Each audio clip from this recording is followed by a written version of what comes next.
kia ora koutou ko Victoria McLennan toka wingawa. I'm the CEO of IT Professionals Te Pou Hangarau Ngaio, and I'm thrilled to be holding this fireside chat with Craig Young, who is the CEO of Two Ends, and want to welcome everyone for joining us. Thanks, Craig, for joining me. No problem, Vic. So to kick us off, why don't you tell us a bit about you and your potted history and a bit about Two Ends? Yeah, sure. Tēnā koutou katoa, ko Craig Young toka ingoa. Craig Young, there's probably people on this call that have met me somewhere around the traps. I'm getting pretty old these days and been around for a while. I'm the CEO of the Technology Users Association. You may have heard of Two Ends before, particularly when we were the telecommunications users, but in 2020, we changed the T to tech. We were going to make a big fuss about it, but there was something else happened in 2020, and it sort of didn't seem right at the time to really go for it. So yeah, but we made the change because of where we sit in the ecosystem as the sector has developed and as telecommunications companies have changed into more digital communications, connectivity. Well, at that point, we had Spark Sport, we had people, doing health and all those sorts of things. And then you just get that convergence happening. And there was no user group in the wider technology area. And most of the issues and the topics you want to talk about are across them anyway. So we changed to the Tech Users Association. So it's taking us a little while to get people to realize that. But, as I would say, connectivity, which is a core to everything we do, is in our DNA. So that's where we come from.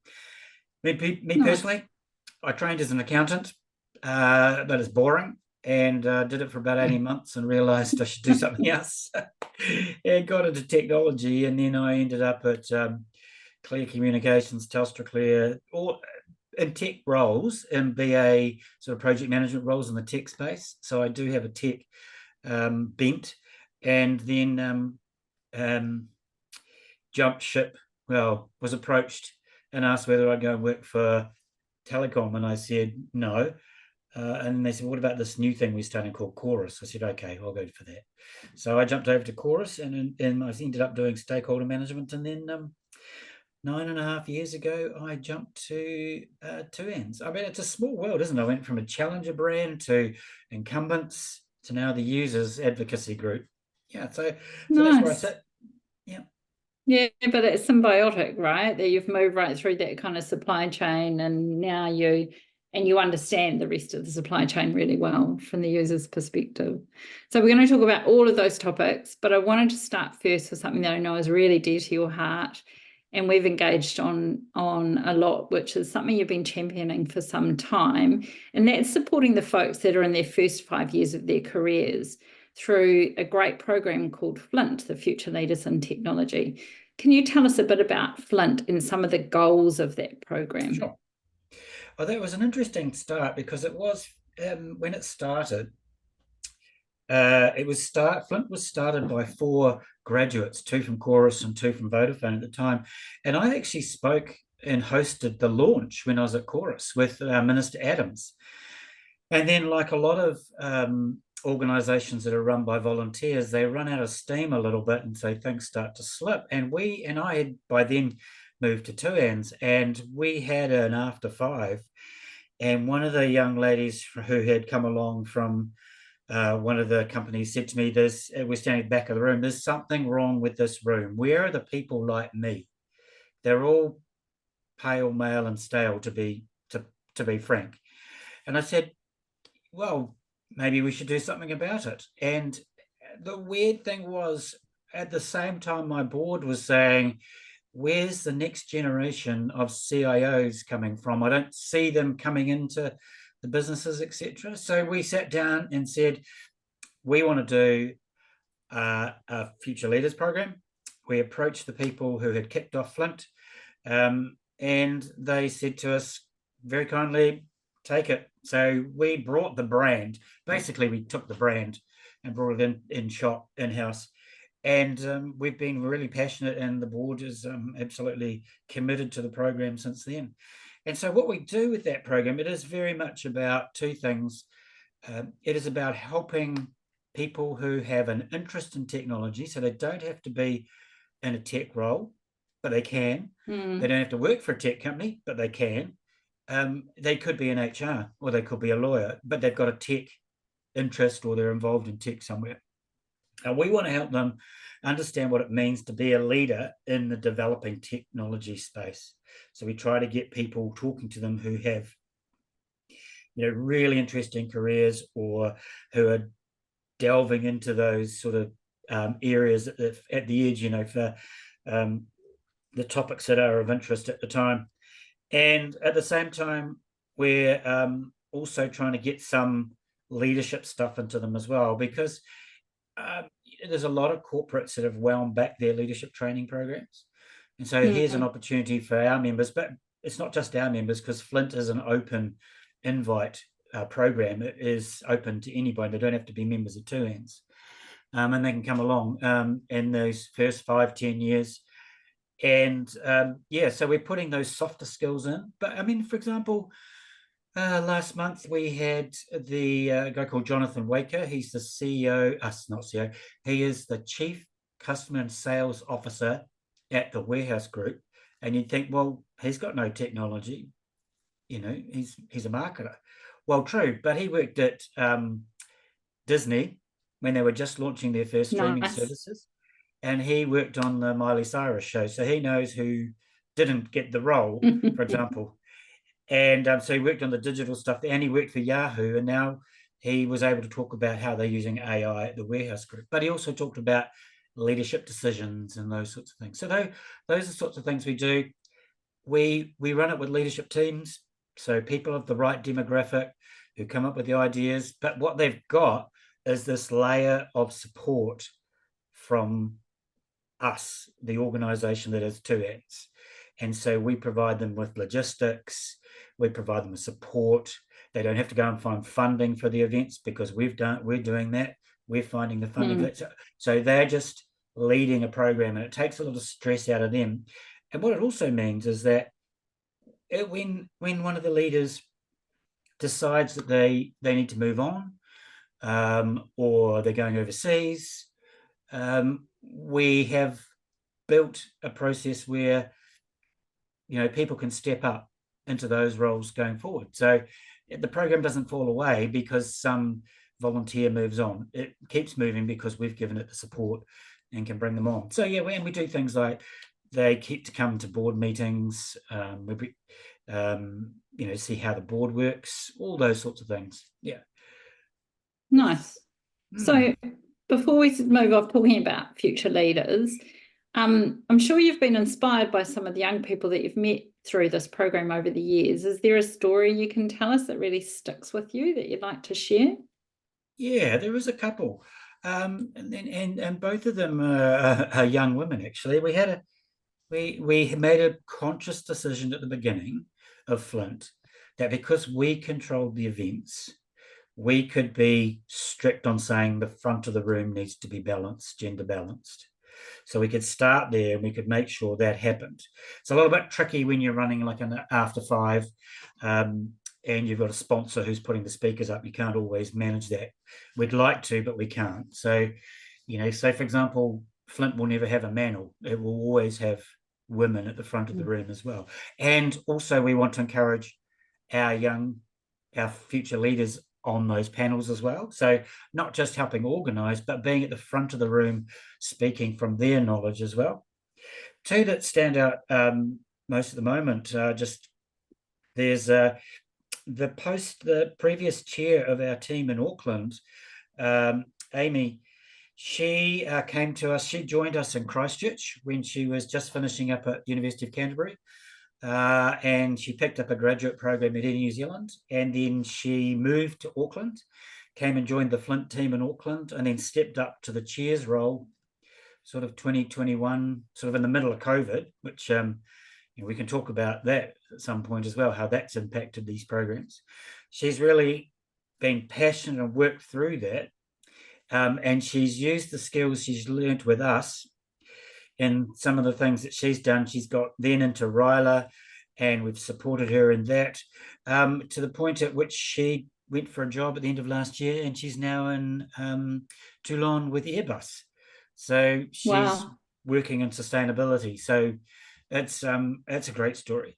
The other one is another wahine, which is Hisana Kirkwood, who is Maori and Pacifica. She was in the recruitment agency. She came to an event about 18 months ago and just loved the event and just said, I just want to be involved. So she's part of our Flint team. And she's, learnt her skills through that, along with, obviously what she learns in her job. And she's gone out and started her own business. And so, I've been able to help her some of those steps along the way when she's wanted some advice that's independent. So it's another thing we do with our future leaders. And now she's That's helping so us. cool. Yeah, and now she's helping us with our Maori and Pacifica engagement. So as Tuans, we're doing something in that space as well. We can talk about later, but yeah, so she's heavily engaged with that as well. So those are some cool stories. There's lots of others around that we can talk about. Nice. Well, I had one more question, but I'm actually going to move to a question from the Q&A from the audience. And just for everyone else, if you want to pose any questions to Craig, do feel free to pop them in the Q&A. Lovely Paula, who was the last person I interviewed for one of these fireside chats, has asked, do you think we undersell the value of skills captured under the soft skills heading by calling them soft? How do we see where the balance between soft skills and technical skills sit in roles in the technology sector? Do you have a view on soft skills, Craig? It's a really good question, Paula, and I'm glad you asked it. Is that what I'm supposed to say? I can't remember. Bringing out my media training. As I said to Vicky, it's quite interesting being on the other side of the microphone because it's usually me doing my podcast. But yeah, I think it's a really good point, Paul. I think we do, and we really, even though we slip into those using words like soft skills, we try to, in our Flint program at least, call them leadership skills if we can. It'd be great if we could figure out a better way to talk about them because they're so vitally important, particularly in that demographic as they're coming through. These are digital natives. They see the world differently than some like us. They're always teaching me things because I am, engaged. I'm the only person of my age group that's allowed to go to every Flint event, even when it's supposed to be limited to the demographic.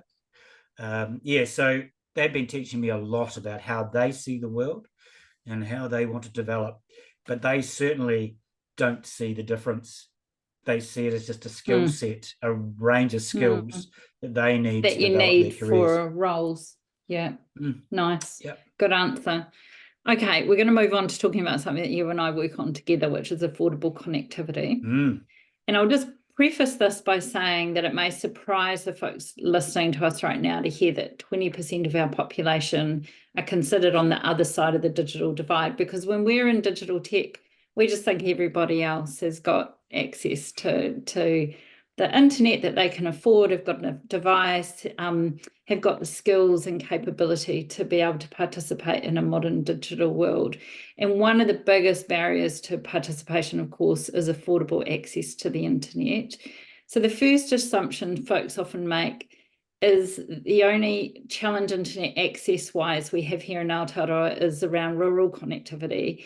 So tell us a bit about what's happening in the rural connectivity space, especially in light of those recent weather events that we had where internet connections were severely impacted. Yeah.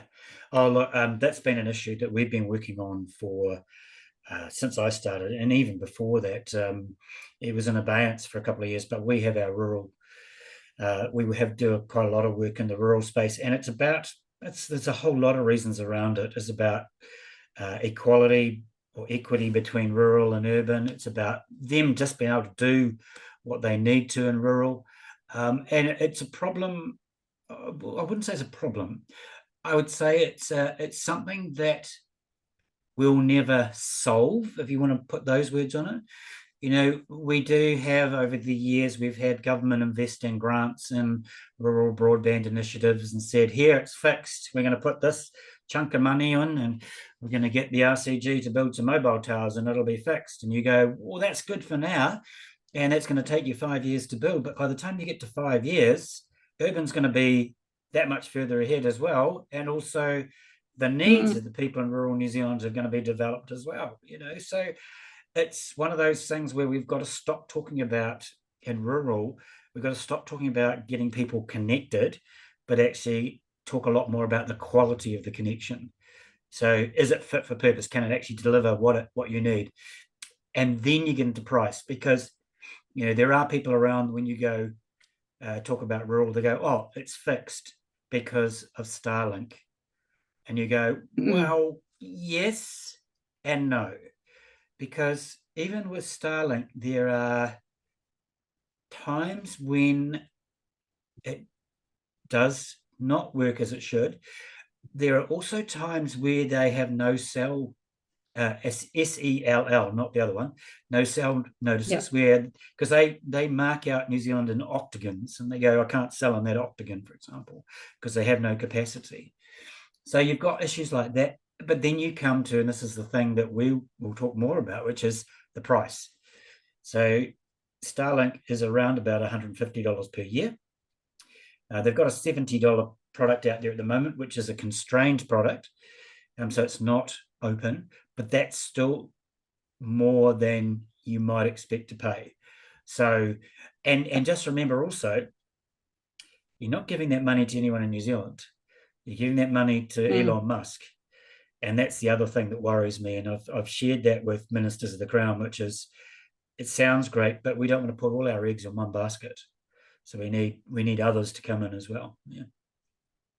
So let's talk about affordable connectivity. So a group of us working together under the DECA, the Digital Equity Coalition Aotearoa banner, have recently commissioned some research, which you've been really actively involved in, and thank you for all of your contributions there, to try and understand the state of the nation, I guess, and what is an affordable internet connection for different personas and different groups of people. What are some insights that you can share about that? Well, I think one of the things you mentioned was 20%. And the thinking behind that is, how do you quantify the issue? And that's sort of the level that we've come out with. We've had people from Figure NZ to look at, where do things sit? Where do you draw that line between people who can afford to be connected and people who can't? I mean, that's about 380,000 households. That's a really decent number, And if you want people to live and work in this environment that we have today, if corporates want to, banks want to withdraw services and they want people to do things online, what if they can't afford it? They can't do it. Government services, we have a government who's come in with a very strong mandate, or they believe they have, to digitize government. And so, I've been clear to them when I've been talking to them is, great, fill your boots, go for it. But you've got to remember this 380,000 people who can't really afford to be connected. What are you going to do for them? Because you can't leave them behind. So that's one of the things that come out, and that's really, it'd be interesting for people to realise that's income under 42,000 a year. So that sounds like a big number, but actually it's not really. Not when you think about the cost of living and everything these days. So it's a fascinating environment to be in, that sort of stuff. So once you quantified the size of it, you sort of go, well, okay, what is affordable? Because I can sit here and go, well, I have hyperfiber in my house. I've got the 2 gig plan because I can, right? And what do you pay a month for that? Do you know, roughly? 100 and something. Right. We have no same landline. sort of money as you're paying Elon Musk if you're connecting to him as well, right? Yeah, not quite. I won't tell you who provides it, but they're the smallest mobile company. Yeah, so you can't just say that's going to fix the problem. So if you're thinking about 42,000, what can they actually afford when they've got all these fixed costs? So you look at that, and we commissioned, as part of this report, people to actually go out and talk to people. So instead of trying to work it out on a whiteboard, actually send people out and talk to people. And what it came down to was that the lowest 2% of income can afford to pay anything between $0 and about $16 a week. or $8 on average. So, it's a pretty low number. And so when you work It that out, is. there's a shortfall, and you have to find that shortfall somewhere if you want to have those people engaged in our society. So, that's around about, if you were just to subsidize, sorry, that number is also around, it's not just internet, it's about having a device to connect as well. Because we know that it's not just about a connection. You've got to have something you can use to get online. So yeah, it's about And what that 1,800 a indicates to us month. is that that Yeah. that people can't afford to pay a skinny jump connection, for No, example. no. That's not even accessible to people in their budget, which is quite challenging. So what do you think needs to happen so that everyone in New Zealand has an internet connection that's fit for purpose for what they Yeah. need? Because what you need for study is one sort of internet connection versus what you need for work versus what you need to be able to do your internet banking, right? So everyone should have an internet connection that's fit for purpose. But what do you think needs to happen? Does the government need to come to the party? Something's got to give, doesn't it? I think it's got to be a holistic approach. It's got to be the industry and the government coming together on this. You're right. There are services out there that you can get. So, for example, I mean, as I said, I've got hyperfiber. My mum's just moved into a retirement village. We just bought the 50 gig plan for her.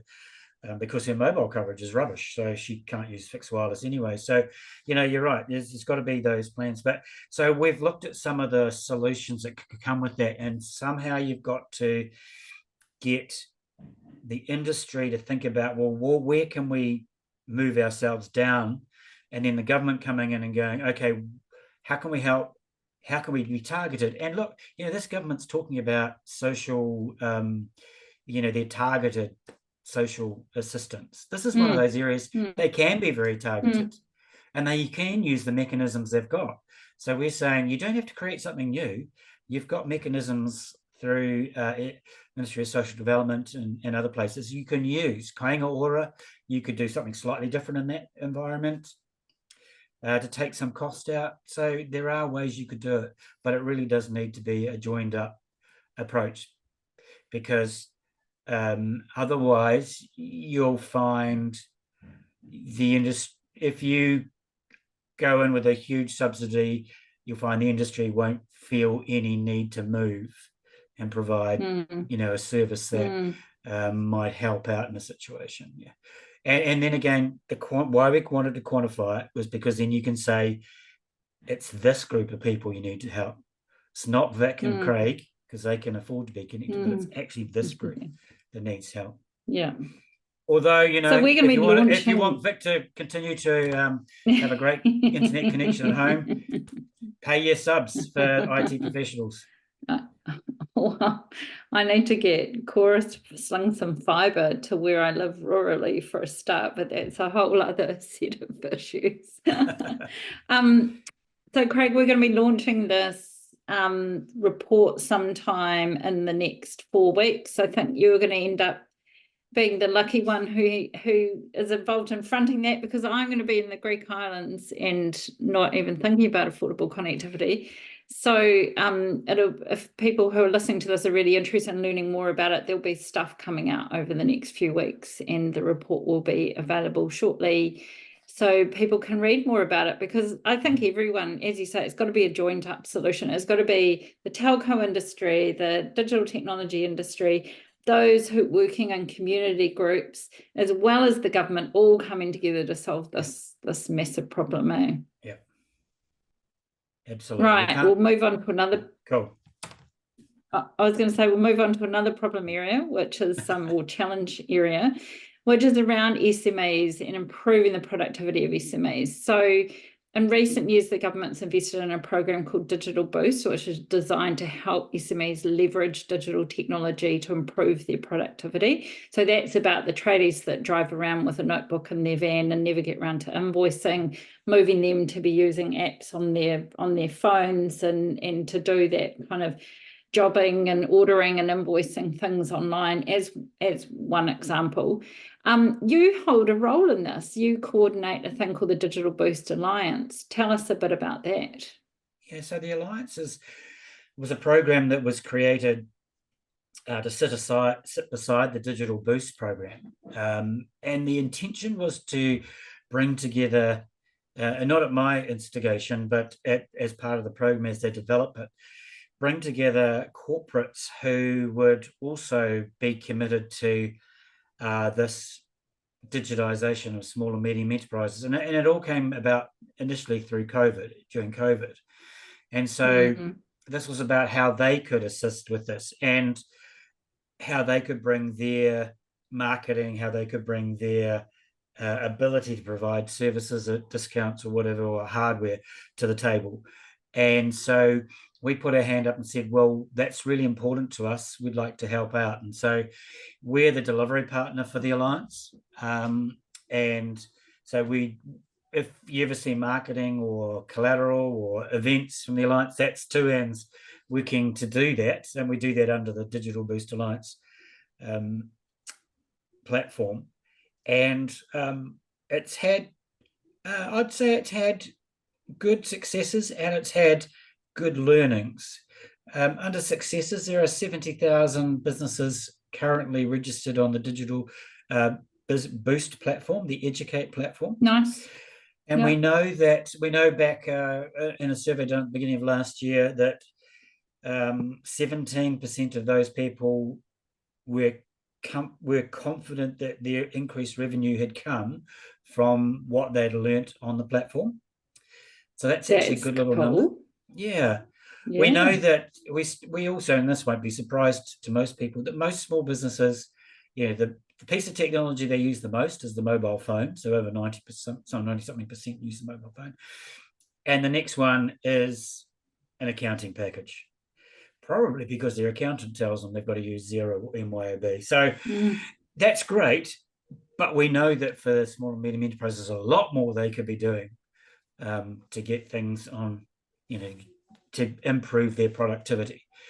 I think we've hit a bit of a plateau because we've got all the early adopters on, and now you've got to think hard about, well, how do you reach the next group and how do you help this group continue? So the Alliance and the platform are coming a little bit closer together. You'll see this year the Alliance promoting the platform a bit more, promoting our members a bit more around the Alliance, being a little more proactive.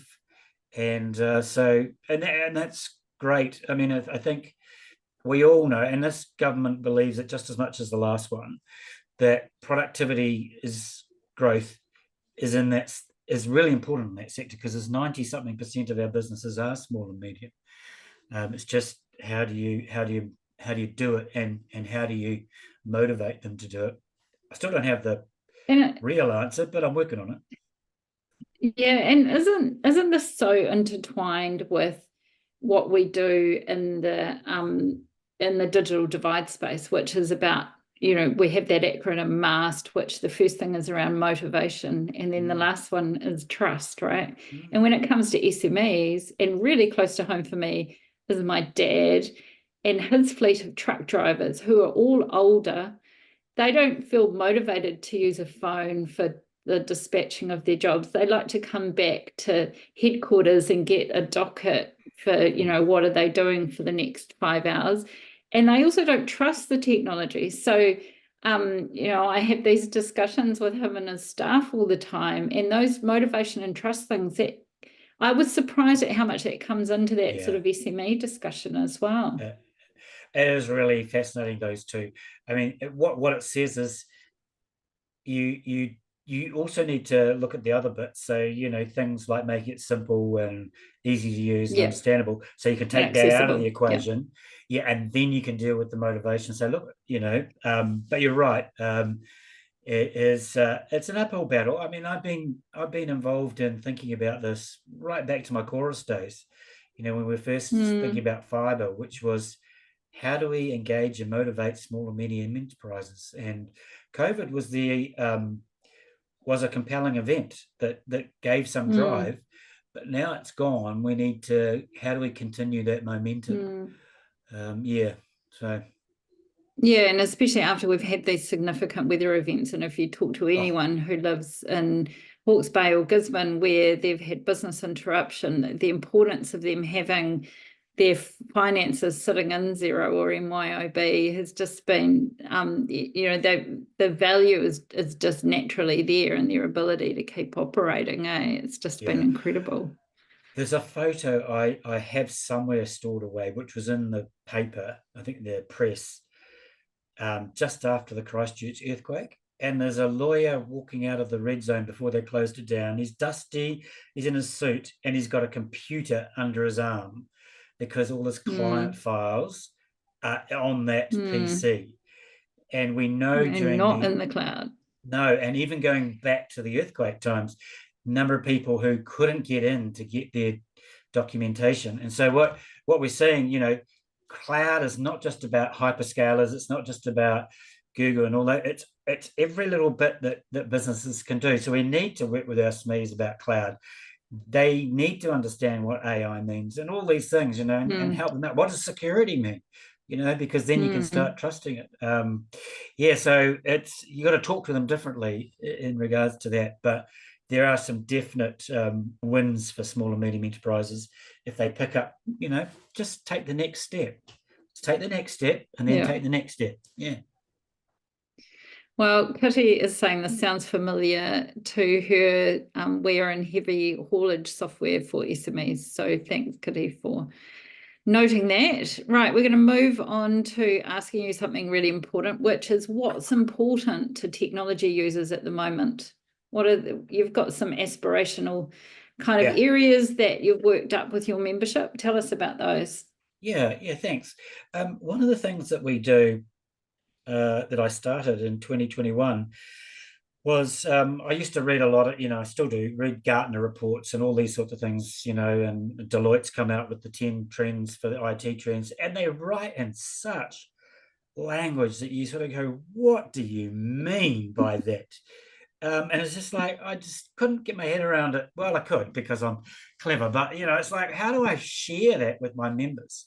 So we started 4 years ago our digital priorities report, where I interview CIOs or CDOs or CTOs, whatever they want to call themselves, that executive general manager level of user organizations that are responsible for IT. So we're talking, Auckland University, we're talking Air New Zealand, we're talking ANZ, we're talking BNZ, we're talking, I don't interview the Googles or the Microsofts.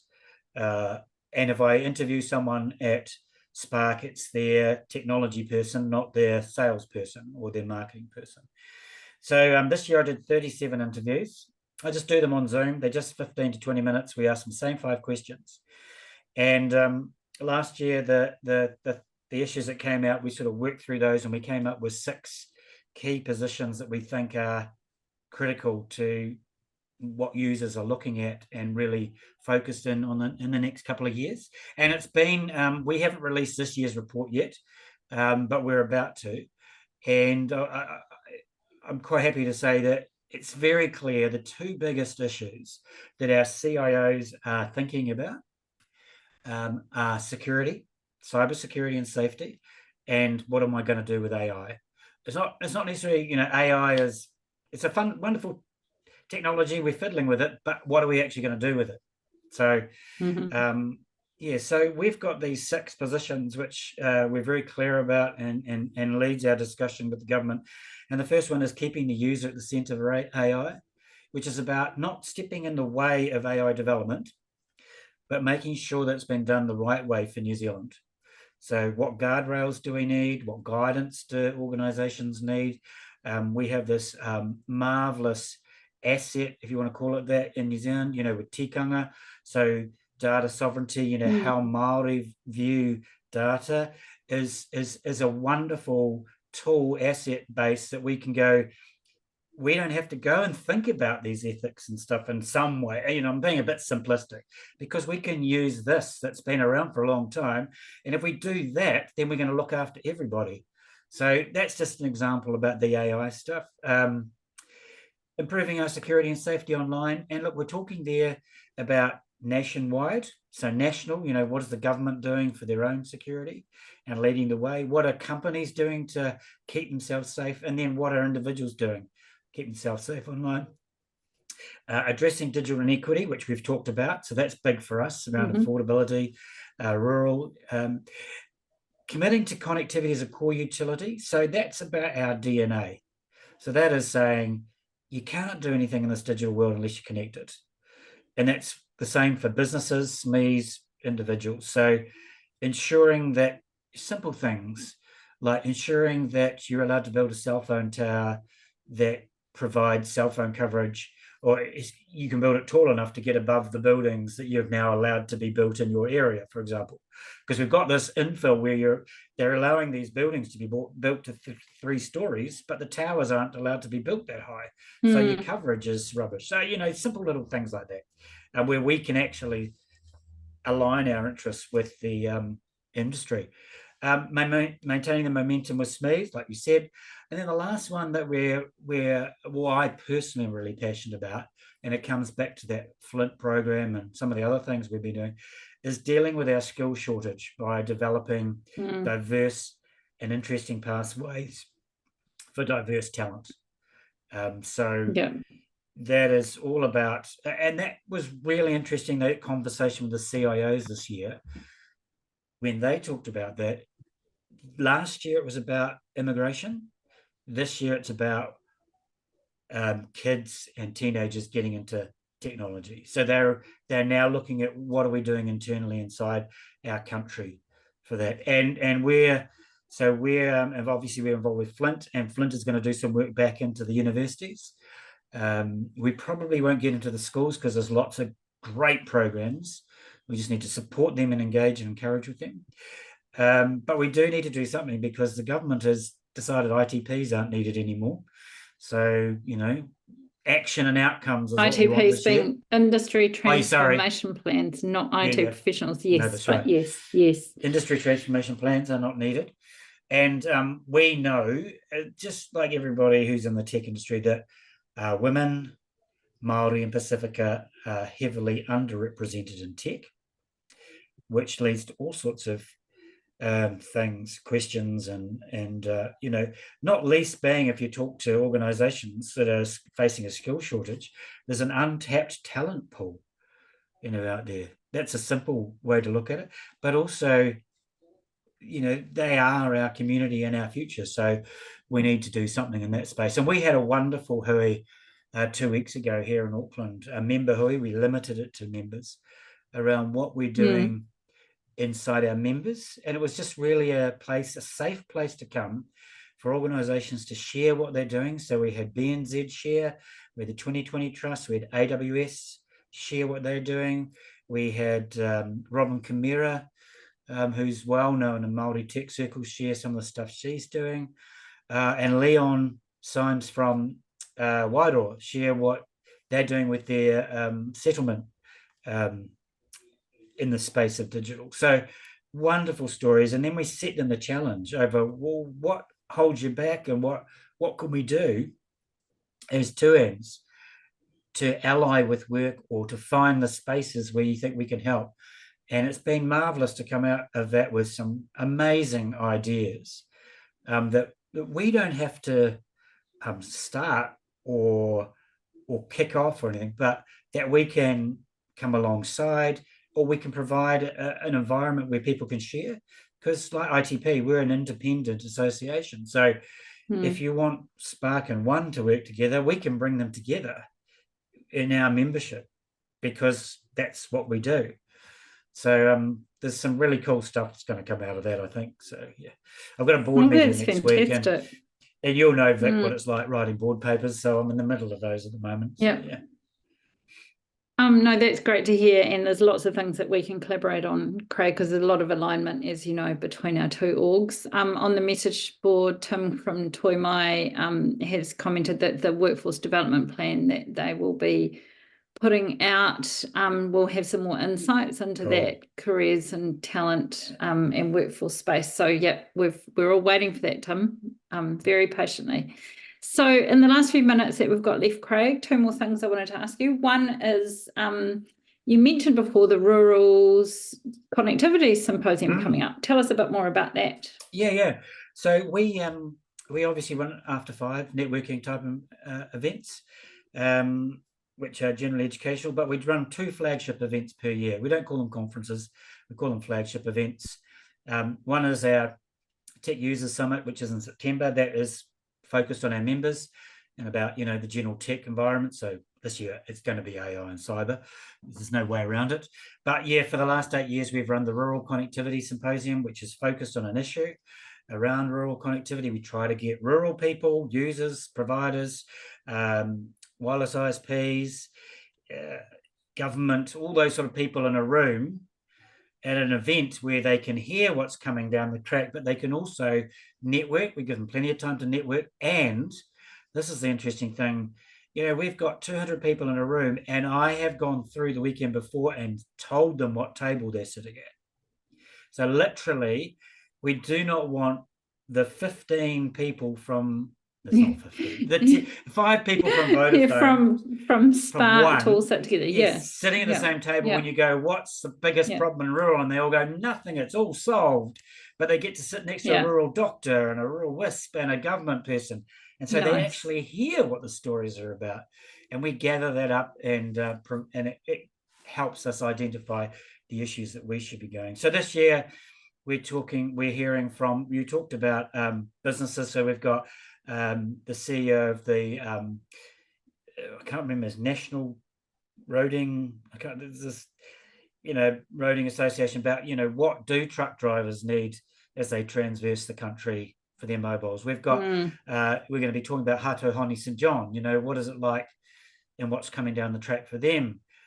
We've got health professionals, we've got, and then we've got technology professionals, we've got the Minister Lee coming, and so it's a smorgasbord of presentations around what's happening, but also what do we need in rural space. So that's on May 7 and 8 in Rotorua, and I'd be more than happy if there's any IT professionals members who would like to come, and they look at the price and they go, well, the non-member price is a little bit expensive.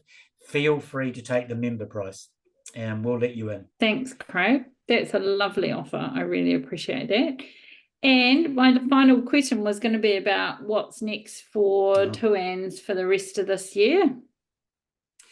Two things. This year, I like to get to the beginning of the year and have a bit of a mantra or a theme that I'm working to. One of them this year is proactive engagement. So that's about getting out, talking to people, talking to members, talking to politicians. Spent the first quarter of the year trying to catch up with as many media journalists as I could. But the other one is actions and outcomes. And so, look, to be blunt, I wrote an opinion piece in my member newsletter yesterday that said there's been nothing out of this government, and I'll just be blunt here, nothing out of this government. There was lots of talk before they became the government around digital and technology and skills, and there's been nothing out of them to this point. And so I was I'm going to get a bit stroppy and say, we really need to see what your priorities are so we know what you're missing, but also so we can come on board and encourage you in that space. But we're not going to wait. So we're going to do our own work around AI, for example. We've created a working party. And what we're going to do is, in AI, you can't afford to wait for government to move at the speed it normally works to regulate things. There's got to be other things you've got to get out there. You've got to get guidelines out there. You've got to get guardrails. You've got to, get examples, exemplars out there. Same with the Hui, it's about, and security as well. We're just going to do stuff and get it out there and say, this is what needs to be done. And the same with affordable connectivity. That's why we did that paper. We want to see outcomes. So yeah, we do, and we need to bring that community and user voice to life. That sounds fantastic. I'm very jealous. I'm sorry I won't be there for your Rural Connectivity Symposium in May, but I will be in Mykonos then. So you keep dropping that in. Sadly. I do at the moment, don't I? Sorry, everyone. Hey, thanks, Craig, for your time today. Really enjoyed chatting with you. We could have carried on for hours, of course, but like to keep these things reasonably short, let everyone go and have their dinner or go home from work or wherever you're watching this from. So thanks to everyone for joining. Really appreciate you joining us and listening. And thank you, Craig. It was lovely to see you. Great to see you. Mā te wā.